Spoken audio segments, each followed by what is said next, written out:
យើងប្រឹងទាំងអស់គ្នាសិនទៅព្រោះយើងដឹងហើយសង្គមខ្មែរបច្ចុប្បន្នវាងាយនឹងគ្រោះថ្នាក់នៃការរួបរวมហើយបើយើងរួបរวมអត់មានផែនការយុទ្ធសាស្ត្រឲ្យវែងឆ្ងាយយើងដើរដល់គោលដៅហើយយើងកុំភ្លេចថានៅស្រុកខ្មែរទីលានប្រកួតប្រជែងលបែងប្រជាធិបតេយ្យសេរីភូប៉ាមិនទាន់ល្អបរិសុទ្ធទេហើយយើងនៅឃើញមានទុច្ចរិតនយោបាយធ្វើនយោបាយនៅកម្ពុជាដូចយើងដែរនឹងចកាមីនណាបើយើងផ្លាត់តែមួយជំហានណាវាអាចទុះមីនដាច់ជើងឬក៏ស្លាប់អាហ្នឹងជាអ្វីដែលខ្ញុំមើលឃើញចក្ខុវិស័យហើយខ្ញុំក៏មិនគិតថាគណៈបកដែលគេបើកមុនគណៈបកគេមិនទៅមុខទេខ្ញុំអត់មានការសន្និដ្ឋានបែបណាឬក៏វិភាគបែបណាប៉ុន្តែខ្ញុំចង់ថានេះជាចំនួនថ្មីរបស់នយោបាយថ្មីចូលរយៈពេល2ឆ្នាំដែលលោកពូបង្កើតនេះតើមានការប្រកួតប្រជែងរវាងនយោបាយបែបមិនដែរលោកពូមើលឃើញពីចំណុចល្អចំណុចវិជ្ជមាននិងអវិជ្ជមានយ៉ាងម៉េចដែរក្នុងការឲ្យសង្គមយើងនឹងរួបរวมនឹងអភិវឌ្ឍយើងបង្កើតនយោបាយដោយសារយើងគោរពនៅអ្វីជាច្បាប់កម្ពុជាគឺរដ្ឋធម្មនុញ្ញចឹងរដ្ឋធម្មនុញ្ញតម្រូវឲ្យពលរដ្ឋទាំងពីរប្រភេទនេះដើម្បីមានសិទ្ធិពេញលេញចូលធ្វើនយោបាយដោយខ្ញុំបានបញ្ជាក់ពីមុនគឺមាត្រា35អញ្ចឹងការធ្វើនយោបាយនេះមកទោះបីឥឡូវមជ្ឈដ្ឋានអន្តរជាតិមើលឃើញថាវាហាក់បីដូចជាលំហប្រជាធិបតេយ្យការគោរពសិទ្ធិមនុស្សនោះវារួមតូចទៅក្នុងរយៈពេល7អាណត្តិមកនេះក៏ដោយប៉ុន្តែជំរឹះសួរថាតើយើងធ្វើការផ្លាស់ប្ដូរតាមការប្រកួតប្រជែងបោះឆ្នោតហើយយើងអាចទៅធ្វើជំរឹះណាដែលធ្វើការផ្លាស់ប្ដូរប្រទេសកម្ពុជាមួយតាមបែបអហិង្សាឬក៏ហិង្សាបែបណាគឺយើងអត់អាចធ្វើអ្វីផ្ទុយពីរដ្ឋធម្មនុញ្ញប៉ុន្តែយើងចង់ឲ្យអ្នកនយោបាយទាំងបកកណ្ដាលអំណាចទាំងបកក្រៅរដ្ឋាភិបាលយើងធ្វើនយោបាយរបៀបទឹកទន្លេមេគង្គនិងទឹកទន្លេសាបគឺយើងតែងនិយាយថាទឹកមិនដែលហូរត្រឡប់ទេប៉ុន្តែសម្រាប់កម្ពុជា6ខែហូរទៅទន្លេសាប6ខែហូរចាលពីទន្លេសាបមកទន្លេមេគង្គទន្លេបាសាក់ទន្លេមេគង្គលើមេគង្គក្រោមអញ្ចឹងយើងចង់ឲ្យមានតុល្យភាពនៃអំណាចការប្រកួតប្រជែងគ្នាដែលអាចទទួលយកបានហើយធ្វើនយោបាយបំពេញឲ្យគ្នាមិនមែនបង្កើតគណៈបកនយោបាយដើម្បីបំផ្លាញគ្នាក្នុងបែបផ្លូវទុច្ចរិតណាដែលមិនមែនជាគោលការណ៍ប្រជាធិបតេយ្យការគោរពសិទ្ធិមនុស្សហើយយើងធ្វើរំលងនៅនីតិរដ្ឋនៃអំណាចនីតិបញ្ញត្តិនីតិប្រតិបត្តិនីតិតុលាការប៉ុន្តែកន្លងមកយើងឃើញថាអំណាច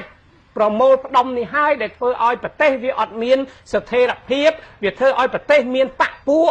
ឬអើងប្រកាន់នានាការបកវាធ្វើឲ្យប្រទេសពុករលួយហើយវាធ្វើឲ្យប្រទេសនោះមានការឈឺចាប់និងអយុត្តិធម៌នៃភាគីម្ខាងទៅម្ខាងចឹងខ្ញុំថាជាជំហានដំបូងនៃការចាប់ផ្ដើមដើម្បីឲ្យមានការឯកភាពផ្ទៃក្នុងជាតិហើយឲ្យអ្នកនយោបាយមានស្នាមញញឹមដាក់គ្នាដោយគ្មានការរើសអើងបកខុសគ្នាទស្សនៈផ្ទុយគ្នាតែយើងធ្វើនយោបាយក្រោមឆ័ត្រនៃរដ្ឋធម្មនុញ្ញគឺគ្មានអ្នកណាបង្ខិតបង្ខំណាក្រៅពីប្រកួតប្រជែងគោលនយោបាយហើយផុតម៉ោងនយោបាយគឺខ្មែរតែមួយខ្មែរអត់រើសអើងគ្នាសប្តាហ៍យើងឃើញអាការប្រកាន់វណ្ណៈពួរសម្បុរនៃនយោបាយនេះគឺថាបើមួយនៅបកកណ្ដាលអំណាចមួយនៅបកក្រៅរដ្ឋាភិបាលជាមិត្តជាភក្តិជួបគ្នាគឺលៀបពួរញុះញង់គ្នាបំផ្លាញគ្នាមិនទុកចិត្តគ្នាខ្មែរលេងទុកចិត្តគ្នានឹងហើយដែលយើងបែកបាក់ការសាមគ្គីគឺយើងខ្សោយទាំងនយោបាយការគ្រប់គ្រងផ្នែកនយោបាយសន្តិសុខជាតិសេដ្ឋកិច្ចក៏ដូចជាអធិបតេយ្យភាពបូរណភាពទឹកដីសិតតែយើងមានបទពិសោធន៍ជាមេរៀនដូចជាសង្គ្រាមពីរលើកនេះ5ថ្ងៃនៃខែកក្កដា2025 21ថ្ងៃនៃខែធ្នូ2025តើជាតិសាសន៍យើងយ៉ាងម៉េចហើយប្រទេសជិតខាងគេចំណេញផ្នែកនយោបាយការទូតចំណេញផ្នែកសេដ្ឋកិច្ចបែបណាបាត់ទឹកបាត់ដីដោយកតាណាសិតតែជាមេរៀនជាបទពិសោធន៍ដែលយើងត្រូវចាប់ដៃរួមគ្នាហើយប្រហែលថ្ងៃនេះខ្ញុំឃើញបកកណ្ដាលអំណាចខួប75ឆ្នាំនៃគណៈបកតាំងពីខែមិថុនាថ្ងៃទី28ឆ្នាំ151មកដល់ឥឡូវ75ឆ្នាំខ្ញុំឃើញប្រមុខដឹកនាំនៃបកកណ្ដាលអំណាចក៏ដូចជានាយករដ្ឋមន្ត្រីសិតតែបង្ហាញការសាមគ្គីឯកភាពផ្ទៃក្នុងជាតិប៉ុន្តែអ្នកណាអ្នកមានអំណាចในការចាប់ដើមមុនគឺបកកណ្ដាលអំណាចបន្ទាប់មកយើងអនុវត្តនៅនីតិរដ្ឋទៅខ្ញុំថាវាអត់មានអីប្របែប៉ុន្តែបកប្រឆាំងយើងនេះបកក្រៅរដ្ឋាភិបាលក៏ត្រូវមានគោលការណ៍នៃវិន័យក្រមសីលធម៌ការធ្វើនយោបាយណាដែលជាតក្កវិជ្ជានៃភាពពិតរិះគន់ស្ថាបនាបង្ហាញអង្គហេតុអង្គច្បាប់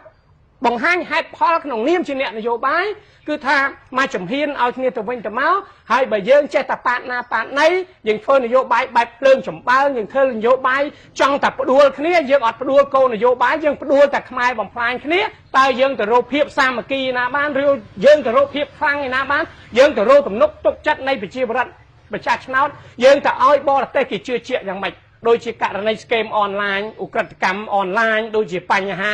អសន្តិសុខស្ថិរភាពណាគឺថាយើងឃើញគេដាក់ទណ្ឌកម្មយើងឃើញគេ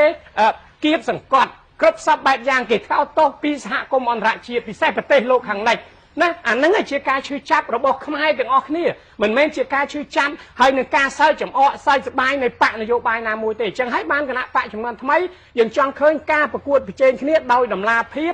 សេរីយុត្តិធម៌ត្រឹមត្រូវអាចទទួលយកបានហើយគ្មានការគៀបសង្កត់ឬក៏ការដាក់ចំណងគ្នាទេគឺថាយើងប្រកួតប្រជែងគោលនយោបាយកម្មវិធីនយោបាយ5ឆ្នាំម្ដងប្រកួតហើយគឺតម្កល់ផលប្រយោជន៍ជាតិនិងផលប្រយោជន៍ប្រជាពលរដ្ឋជាធំហើយអត់មានយកនិន្នាការខ្មែរណាជាសត្រូវអានឹងគឺថាជាគោលការណ៍ជាយន្តការជាគោលដៅរបស់គណៈបកចំនួនថ្មីហើយគណៈបកចំនួនថ្មី